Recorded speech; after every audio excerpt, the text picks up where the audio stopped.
निडर होकर जीता है।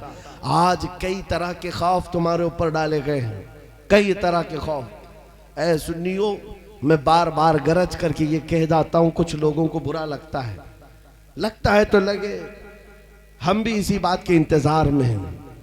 कुछ लोगों ने हमसे कहा था जेल में डाल दिए जाओगे और बहुत सख्त मामलात हो जाएंगे।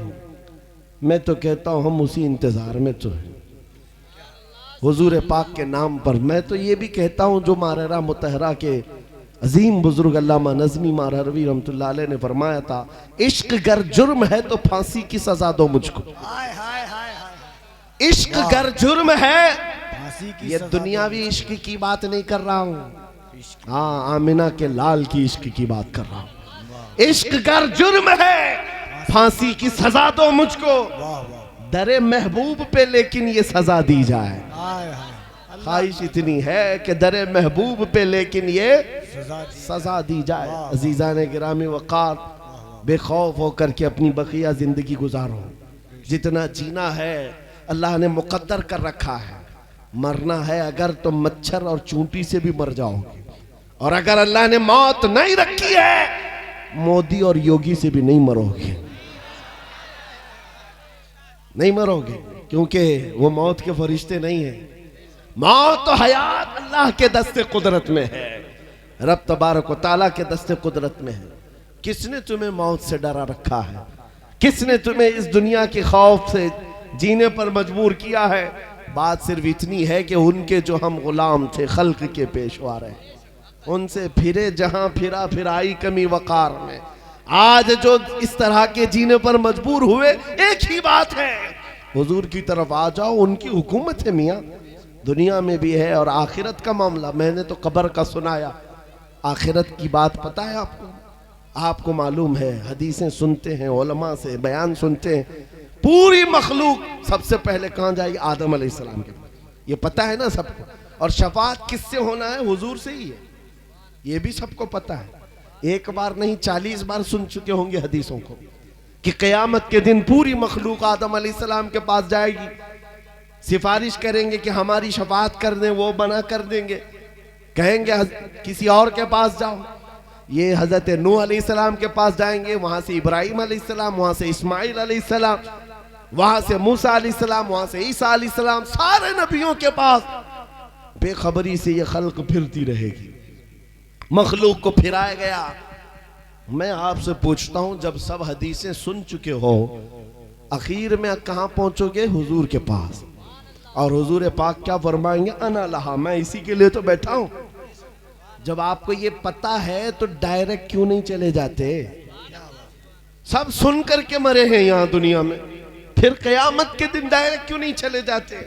मेरे अजीजों, इतना आसान नहीं है। मेमोरी पावर खत्म हो चुका होगा। क़यामत के दिन मंजर ऐसा होगा कि दुनिया में क्या क्या सुने हो याद नहीं, तुम्हें फिराया जाएगा पहले आदम अलैहिस्सलाम से लेकर ईसा अलैहिस्सलाम तक। लेकिन यह भी क्यों फिराया गया?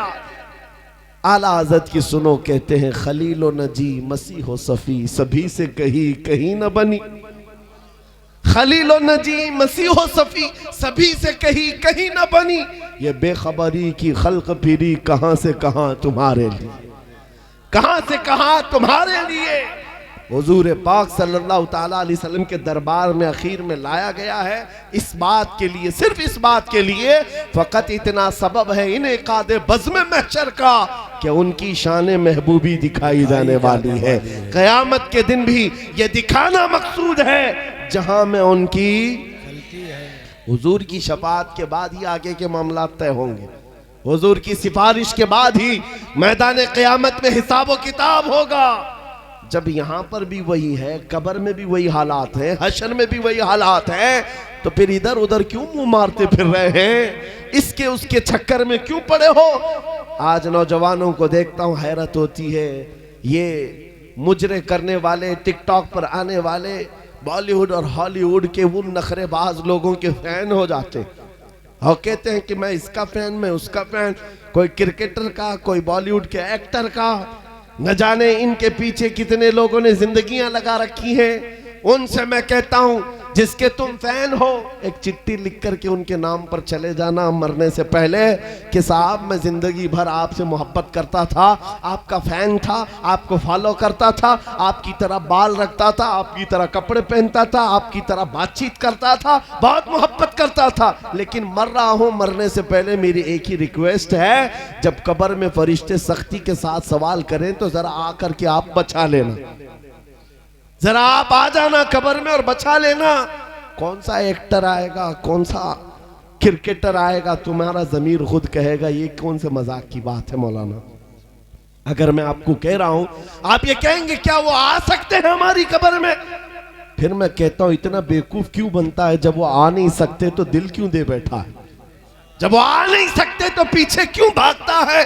सुन मुझसे, मेरा अकीदा तो ये है, मैं जाने से पहले हुजूर के दरबार में ये कह करके जाऊंगा, मैं मरूं तो मेरे आका ये मलाइका से कहना, मैं मरूं तो मेरे आका ये मलाइका से कहना, इसे कोई मत जगाना, अभी आंख लग गई है, तेरे दामन करम में जिसे नींद आ गई है, जो फना ना होगी उसे जिंदगी मिली है। मेरा मानना यह है, मैं दुनिया से जाने से पहले अगर हुजूर की बारगाह में इतना अर्ज करके जाऊं, आका आपकी अदाओं से प्यार करता था, आपकी सुन्नतों से लगाव रखता था, आपके तौर तरीके से जीना चाहता था, कभी अमामा पहनता, कभी इस्लामी लिबास पहनता, कभी दाढ़ी सजाया हुआ था, आपकी सुन्नतों पर जिंदगी गुजारता था। या रसूल अल्लाह, मैं आपसे मोहब्बत करता था, अब दुनिया से जा रहा हूं, कब्र में सख्तियां होंगी, आका तशरीफ लाना, मेरे लिए मदद की गुहार मैं आपके लिए लगा रहा हूं। पूरी दुनिया जानती है, पूरी दुनिया जानती है, अगर मैं ये कह करके जाऊं तो कोई मुझे बेवकूफ नहीं कहेगा, कोई पागल नहीं कहेगा, बल्कि कहेगा सच्ची जगह पर सच्ची पर याद किया हुआ आदमी है, सच्ची जगह पर पुकारा हुआ आदमी है, और वो भी ऐसे गैरतमंद है कि पुकार कर जाने के बाद ऐसा नहीं है कि रोशनी नहीं आई, बल्कि हाल तो यह है, बुजुर्गों ने फरमाया तुम्हारा जनाजा रख करके रिश्तेदार जा चुके होंगे, अरे मुनकर नकीर बाद में आएंगे, ताजदार मदीना पहले आए। रसूल पाक सल्लल्लाहु ताला अलैहि वसल्लम पहले तशरीफ लाएंगे। और बल्कि ये भी फरमाया गया, हुजूर फरमाएंगे नकीर इनसे इसको आहिस्ते जगाओ, बड़ा थक करके आया, मेरी मोहब्बत में थक करके आया है, लंबा सफर करके आया है, कुर्बान जाऊं उस मोहब्बत पर, उस नाज पर। मेरे आका क़यामत के दिन भी हमें छोड़ना नहीं चाहते। सहाबी पूछते हैं मैं कहां ढूंढूं आका आपको? कहते हौज़े कौसर पर आ जाना, जहां बहुत शिद्दत की प्यास लगी होगी, मैं पानी पिला रहा हूं। कभी मीज़ान अमल पर बुलाते हैं, वहां नामे अमाल तोला जा रहा होगा, मैं वहां खड़ा हूं। हदीस पाक है, एक बंदा ऐसा है जिसके गुनाहों का पल्ला भारी हो गया, फरिश्ते उसको दोज़ख की तरफ खींच रहे होंगे कि इसके गुनाहों का पल्ला बहुत भारी हो गया। अचानक रसूल पाक तशरीफ लाते और अपने जेब से एक चिट्ठी निकालकर उसके नेकियों के पल्ले पर रख देते। अचानक वो पल्ला भारी हो गया और फरिश्ते रुक गए। कहा अब इसके जन्नत का परवाना आ गया। जो दोज़ख की तरफ खींचा जा रहा था अचानक जन्नत की तरफ जाने लग गया। वो बारगाह मुस्तफ़ा में अर्ज करता, आका कौन सी मेरी नेकी ऐसी थी जो एक चिट्ठी ही आपने रखी तो भारी हो गई। तवज्जो चाहता हूं सुन्नी मुसलमानों, आपने सिर्फ एक चिट्ठी रखी, भारी हो गया अमल, और मुझे जन्नत का परवाना मिल गया। मेरे आका फरमाते हैं, मेरे गुलाम तुझे याद है एक रात ऐसी आई थी जब दुनिया सो रही थी और तू जाग रहा था और मुझे याद कर रहा था, और तूने दिल से मुझे पुकार कर दुरूद पढ़ा था, मैंने उसको लिख रखा था। सुभान अल्लाह।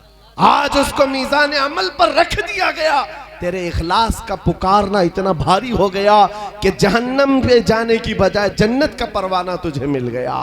मेरे अजीजों, क़यामत के दिन भी यही होगा जहां में उनकी बात उनकी करेंगे, हम हुजूर की बात करें, इसको उसको याद करने से कुछ होना तो नहीं है। और गमों के लिए भी ताजु शरिया ने क्या फरमाया, गमों की धूप में वो साए जुल्फे दुता करते। जब ज्यादा परेशानी होने लग जाए, जब दिल घबराने लग जाए, उनके निसार कोई कैसी ही रंज में हो, जब याद आ गए हैं सब गम भुला दिए। हुजूर को याद करो, सारे गम निकल जाएं।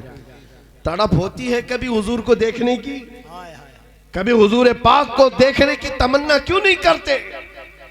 और जो ये कहता है कि नहीं देख सकते हुजूर को, वो ऐसा नाउम्मीद शख्स मैंने नहीं देखा। हुजूर पाक सल्लल्लाहु ताला अलैहि वसल्लम को देखने के लिए मेरे अजीजों कहीं पर भी ये मेयार नहीं कि इतनी नेकियां होनी चाहिए, इतने अमाल होना चाहिए, नहीं, सच्चा दिल होना चाहिए। और दिल अगर टूटा हुआ हो गमों से, वो सरकार तशरीफ लाते हैं, हुजूर पाक ढारस बंधाते हैं।